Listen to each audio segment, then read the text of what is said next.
অনেক দিন আগের কথা। একই গ্রামে তিনজন বন্ধু। ছোটবেলা থেকে তারা ছিল অবিচ্ছেদ্য। একসাথে খেলাধুলা, পড়াশোনা, স্বপ্ন দেখা, সব কিছুতেই তারা ছিল সঙ্গী। কিন্তু বড় হওয়ার সাথে সাথে তাদের জীবনের পথ আলাদা হয়ে গেল। প্রথম বন্ধু মনে করল জীবনের আসল শক্তি হলো ধন সম্পদ। সে ঠিক করলো তাকে অনেক টাকা রোজগার করতে হবে। দিন রাত পরিশ্রম করে সে ধীরে ধীরে ধনী হয়ে উঠল। তার গাড়ি বাড়ি ঐশ্বর্য সবই বাড়তে লাগলো। কিন্তু এত কিছুর মধ্যেও তার মনের মধ্যে যেন কোথাও এক শূন্যতা রয়ে গেল। দ্বিতীয় বন্ধু বেছে নিল ক্ষমতার পথ। তার ইচ্ছে ছিল সমাজে বড় মানুষ হওয়ার। মানুষ তাকে সম্মান করবে, তার কথা সবাই শুনবে, এই স্বপ্ন নিয়েই সে এগিয়ে চলল। সময়ের সাথে সাথে সে সত্যিই সম্মান আর প্রতিপত্তি পেল।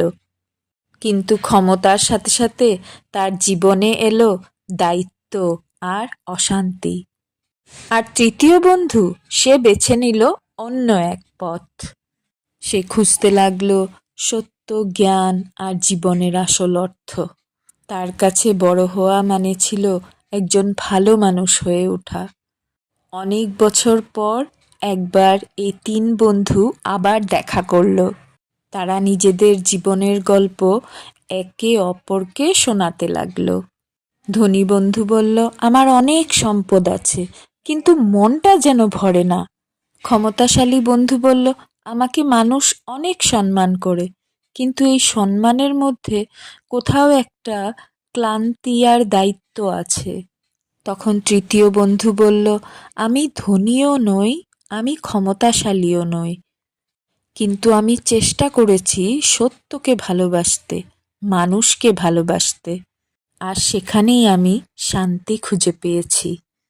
তখন তিন বন্ধু বুঝতে পারল যে জীবনে ধন বা ক্ষমতা গুরুত্বপূর্ণ হলেও সবচেয়ে বড় সম্পদ হলো মানুষের জ্ঞান, সত্য আর মানবতা। জীবনে সত্যিকারের মূল্য লুকিয়ে থাকে মানুষের চরিত্রে, আদর্শে আর ভালোবাসায়। গল্পটা অনেক কিছু শেখায়। যাই হোক,